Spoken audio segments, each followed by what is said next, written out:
China unveiled the J-20 as a stealth assassin designed to hunt F-22 fighters and change the air war balance forever. But beneath the headlines lies a hidden flaw: two canards glued up front, aerodynamic crutches forced by an underpowered engine.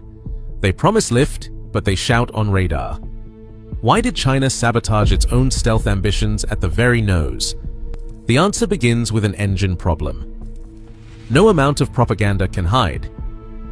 Ambition drove the Chengdu design team from the very first sketches. The F-22 had set a new standard, and China wanted more than just a look-alike. Every design meeting circled back to one goal: create a jet that could match or beat America's stealth fighter. The nose profile, the chined forebody, and the diverterless supersonic inlets were not accidents. Those intakes, copied almost line for line from Western blueprints, helped the J-20 slice through the air while hiding its engine face from prying radar. Internal weapon bays were tucked behind tightly sealed doors, keeping missiles out of the radar's gaze until the last moment. The airframe blended sharp angles and smooth curves, each one carefully aligned to bounce radar away, not back. When the prototype rolled out in 2011, it looked every bit the part: futuristic, menacing, and unmistakably stealthy. By 2017, the J-20 entered service, and soon production was ramping up fast. Hundreds of jets, each one a symbol of national pride. On paper, the numbers were impressive. The J-20 was bigger than the F-22, with greater range and room for long-range missiles like the PL-15. The Chinese Air Force could now field a fleet that dwarfed the total number of Raptors ever built. Yet beneath the surface, there was a problem that could not be solved with geometry alone.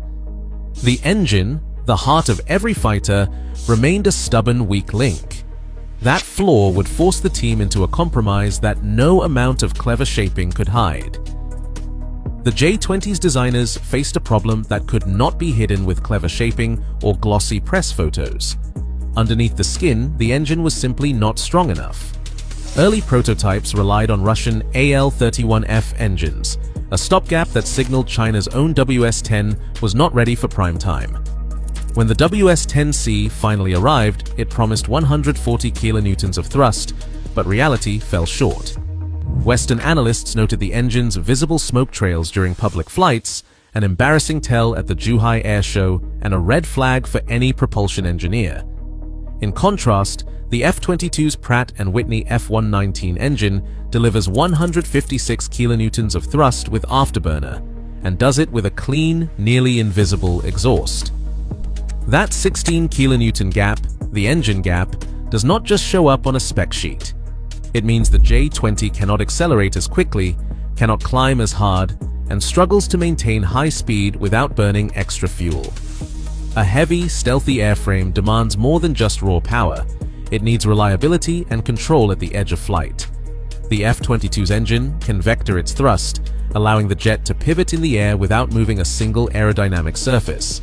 The J-20's WS-10 cannot do that. Instead, it leans on its canards for lift and maneuverability, an aerodynamic patch for a propulsion shortfall. As one propulsion engineer put it, you can shape a jet to look like a Raptor, but if the heart is not there, you are just dressing up a mule. The engine gap forced a compromise that would haunt every sortie. The canards were not a choice, they were a necessity. Lift is the currency of flight, and every fighter jet has to pay the bill. The J-20's heavy airframe, loaded with fuel and missiles, demands more lift than its engines alone can support. In aviation, the basic formula for lift is simple. Lift equals lift coefficient times velocity squared times wing area. With a weaker engine, the J-20 cannot push enough air fast enough to generate the lift it needs by speed alone. So the designers had to get creative. They turned to canards, small forward wings mounted ahead of the main delta wing. These are not decorative. When the J-20 pitches up, the canards slice into the airflow and spin off powerful vortices. These swirling currents hug the surface of the jet, pulling low-pressure air over the main wing and boosting lift at high angles of attack. It is a trick borrowed from nature. Birds use their wingtips to create similar vortices for extra lift during sharp maneuvers. Computational fluid dynamics models show the effect clearly. As the canards deflect, streamlines curl over the nose and shoulders of the jet, wrapping the airframe in a rolling tornado of lift. This vortex effect lets the J-20 stay agile even with engines that are less than ideal. But it is a workaround, not a free upgrade. The canards are always in play, especially when the jet needs to turn hard or climb fast. Without them, the J-20 would wallow and stall, unable to keep up with its own ambitions. The physics is unforgiving. If you cannot make more thrust, you have to make more lift somewhere else, and for the J-20 that means canards doing the heavy lifting. Radar does not care about intent, it cares about physics. When a fighter jet faces a search radar, every surface becomes a mirror for microwave energy. The goal of stealth is simple: shape the jet so those mirrors never point back at the enemy. The F-22 achieves this with fixed, angled surfaces. Nothing moves, nothing flashes. But the J-20's canards break that rule. As soon as they deflect, even by a few degrees, they pivot like signal mirrors. In a straight line, the J-20's frontal radar cross-section is estimated at 0.027 to 0.05 square meters, hundreds of times larger than the F-22's. That is in a neutral state, with canards perfectly aligned. The real penalty comes during a turn, a climb, or any maneuver.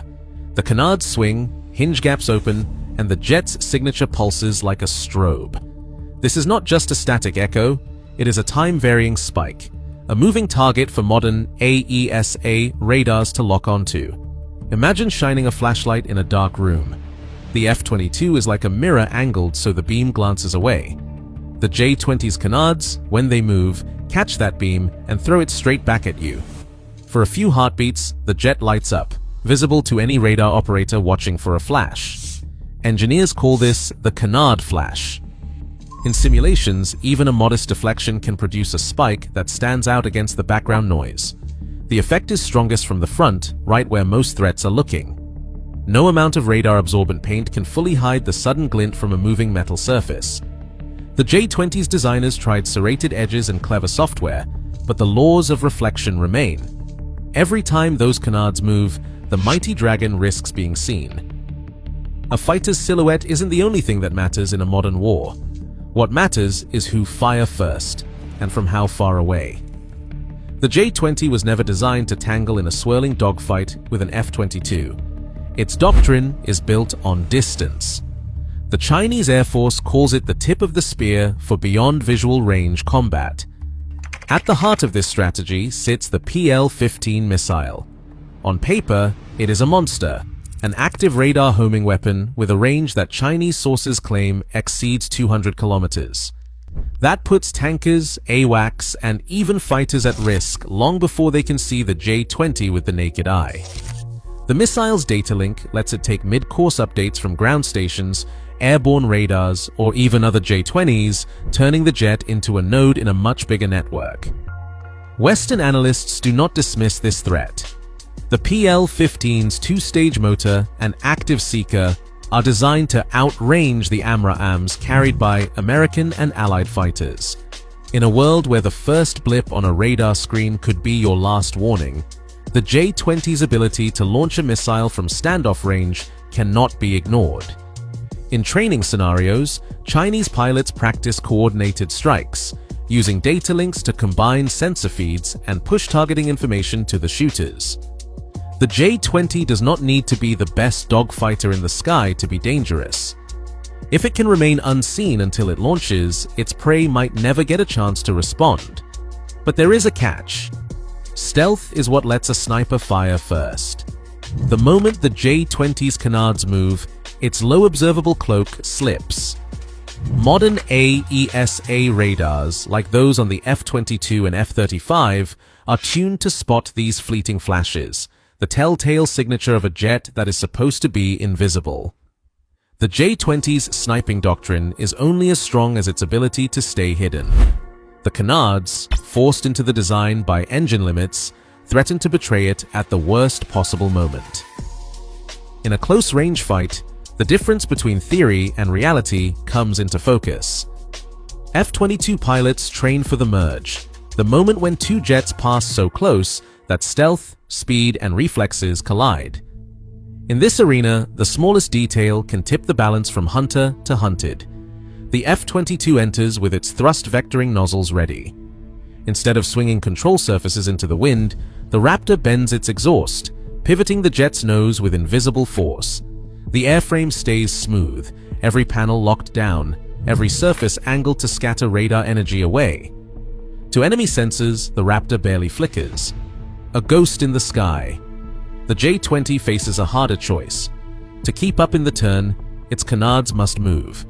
When the pilot yanks the stick, those forward wings snap upward, carving the air and spinning off the vortices that keep the nose from dropping. In that instant, the canards pivot like a pair of signal mirrors. Radar pulses bounce off the newly exposed surfaces and return in a sudden spike, a canard flash. For a few seconds, the J-20's signature jumps from background static to a beacon on the enemy's scope. Modern active electronically scanned array radars, tuned for these fleeting returns, catch the flash and lock on. A retired F-22 pilot describes it in simple terms. When the canards move, we see it. Our radar paints a picture, and that spike tells us where to look. By the time the J-20 is pulling for a shot, we've already got a firing solution. In a simulated engagement, the F-22 detects the J-20's canard flash at a distance where the Raptor is still nearly invisible. The Raptor swings into position, releases an AM-120, and slips away. The J-20's doctrine, sniping from afar, offers no protection when stealth is compromised in the merge. The flaw is not just theoretical, it decides who survives the encounter and who never sees the shot coming. Engineers at Chengdu spent years chasing a solution to the J-20's power deficit. The answer, at least on paper, arrived in the form of the WS-15, a new engine promising to rewrite the jet's limits. Official claims put the WS-15's thrust at up to 180 kilonewtons with afterburner, a leap that would finally put the J-20 in the same class as the F-22's F-119. In June 2023, a J-20 flew for the first time with a pair of WS-15s installed, marking a milestone that Chinese state media called a breakthrough for the entire program. The WS-15 is designed for supercruise, the ability to fly at supersonic speeds without afterburner. Chinese sources suggest the target is Mach 1.8, a figure that, if reached, would close a major gap with Western fifth-generation fighters. The new engine uses single crystal turbine blades to handle higher temperatures, promising better reliability and less visible exhaust. On paper, these upgrades mean the J-20 can accelerate faster, climb harder, and cover more distance without burning through its fuel reserves. But for all the promise, there are caveats. The WS-15's true performance remains closely guarded, with only a handful of test flights confirmed by open sources. Engineers speak cautiously about the engine's readiness for mass production and long-term service. The propulsion team is optimistic, but even with a new heart, the J-20's skeleton, the airframe itself, remains unchanged. The canards are still there, locked in by the original design. The engine may finally deliver the power the jet always needed, but the aerodynamic compromise is already baked into the mighty Dragon's DNA. Once the canards were built into the J-20, there was no turning back. The airframe's entire balance, center of gravity, control software, and even the wiring for flight computers was mapped around those forward wings.